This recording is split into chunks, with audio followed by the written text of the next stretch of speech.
Socio-economic rights and accountability project wey be Sarap, dem don arrange lawsuit against the senate president wey be Mr. Godswill Akpabio and speaker of house of representatives wey be Mr. Tajudeen Abbas, based on say dem no explain the details of the national assembly budget wey be 344.85 billion naira. Before I dive into the matter properly, my correct people, I wan welcome now once again to Anointed Lady TV.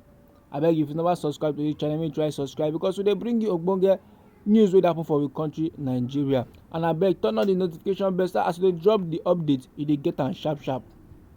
Alright, back to the matter, my correct people. Mr. Akpabio and Mr. Abbas, dem sue dem on behalf of the members of the National Assembly. The suit number wey be FHC/ABJ/CS/178/2024 wey dem file inside last Friday for the Federal High Court Abuja.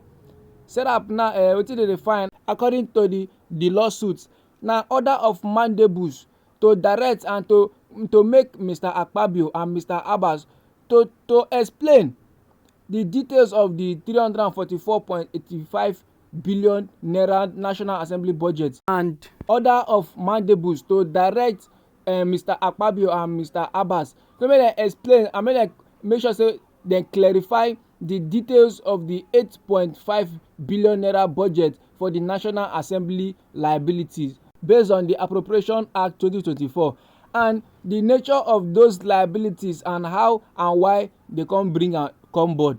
E no finish here, my correct people. Sarap still want order of mandamus to direct and make Mr. Akpabio and Mr. Abbas to explain and make sure say they understand the details of the postponed spending of the 3 billion naira for the Senate car park and 3 billion naira for the House of Representatives car park according to the Appropriation Act 2024. My correct people, based on this lawsuit, Sarap now they argue say the details now of the spending of the public funds by the National Assembly, say they don't go backyard now, go destroy all evidence so they go use the thing do mago purpose. Now, in conclusion, say we country people now get the right to know the details of the budget by the lawmakers and how dem take ration the budget. So Sarap wan make Mr. Akpabio and Mr. Abbas make dem come court come explain how the money take waka.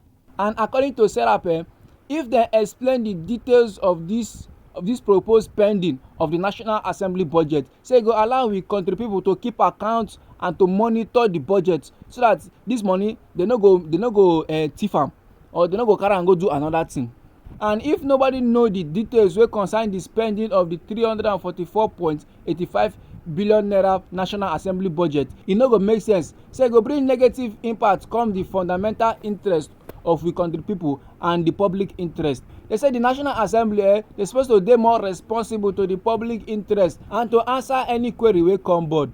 Like this now, say the National Assembly dem get the constitutional responsibility to properly torchlight the matter wey concern spending and other things and to hold the government responsible if mago dey involved. According to Sarap, my correct people, Sarap say transparency and accountability for inside the public administration is a very important element of democracy. He said the transparency for inside the spending of the National Assembly budget say go give the public tool to hold the lawmakers accountable. He said e go protect we country people from potential abuse of the governmental or legislative power wey dey exist. No be lie, my correct people. Most of the senate now, or most of our politicians now wey dey for inside this House of Representatives, when dem give them money to do one thing or the other, they no go let anybody know. They go just carry am go back, go squander the money, use am for their own benefit. Now, wetin Sarap dey try talk be say make dem come outside public come explain how dem take do all this money. Make we wey be country people dem know say see the kind money wey dey for ground and see wetin dem wan carry am do. In case we no see the money tomorrow, we go know who we go hold for the money. Lawyers wey arrange this suit on behalf of Sarap na Kolawale Oluwadare and Andrew Nwakwo. And for inside this suit dem write say na the public interest and the interest of justice to grant the application. Say Nigerians dem get their constitutional and international recognized human rights to information, and the public interest to get information e high pass any other interest. Because the yarn my correct people, and they talk say the explaining now of these details of this proposed spending of the 344.85 billion naira National Assembly budget, e go make the lawmakers dem sit up and do their duties well. According to the Nigerian Constitution 1999 as amended, Freedom of Information Act and the country's anti-corruption and human rights obligation rest on the principle say the citizens go suppose get access to information wey concern the lawmakers activities and spending. That my correct people, na so dem take write am for inside the lawsuit. So like this now, we country people dem, we get right to information on wetin dey sup for inside the House of Representatives, and we country people we get right to dey torchlight how the lawmakers take dey spend our tax money and commonwealth, especially now wey dem don remove fuel subsidy and e don get as e be for our country people. No be small thing that push our country, my correct people. I forget to even let una know say for inside that lawsuit now wey Sarap bring come, the National Assembly come increase their accumulation for inside the 2024 budget to 344.48 billion. Say now the budgetary correlation to the National Assembly say e dey over 70% of the 197 billion proposed by the President Bola Ahmed Tinubu for the lawmakers inside this budget proposal now wey dem submit give the National Assembly. The 344.48 billion National Assembly budget now wey dem come increase about 147 billion naira. Say like this now, say na the highest budget collation ever for inside the National Assembly. And my correct people, the items wey dey inside this 344.48 billion naira National Assembly budget na National Assembly Office Senate 49.1 billion naira, House of Representatives 78.6 billion naira, National Assembly Service Commission 12.3 billion naira, Legislative IDs 20.3 billion naira, NILDS 9.9 billion naira, service-wide votes 15.1 billion naira, Senate Appropriation Committee 200 million naira, House Appropriation Committee 200 million naira, Public Account Committees of Senate and House 280.7 million naira,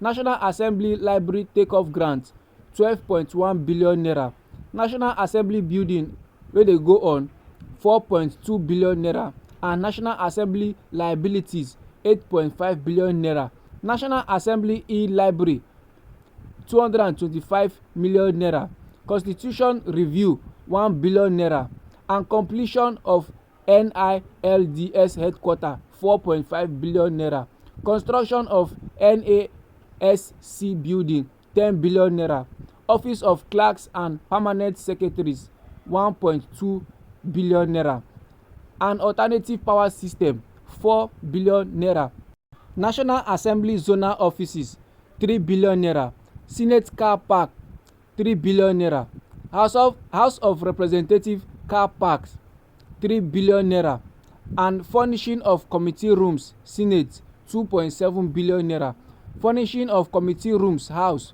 3 billion naira, design, construction, furnishing and equipping of National Assembly ultramodern printing press 3 billion naira, design, construction, furnishing and equipping of the National Assembly Budget and Research Office wey be NABRO 4 billion naira, National Assembly Hospital Project 15 billion naira, National Assembly Recreation Center 4 billion naira, procurement of books for the National Assembly Library 3 billion naira, and National Assembly Pension Board take-off grant 2.5 billion naira.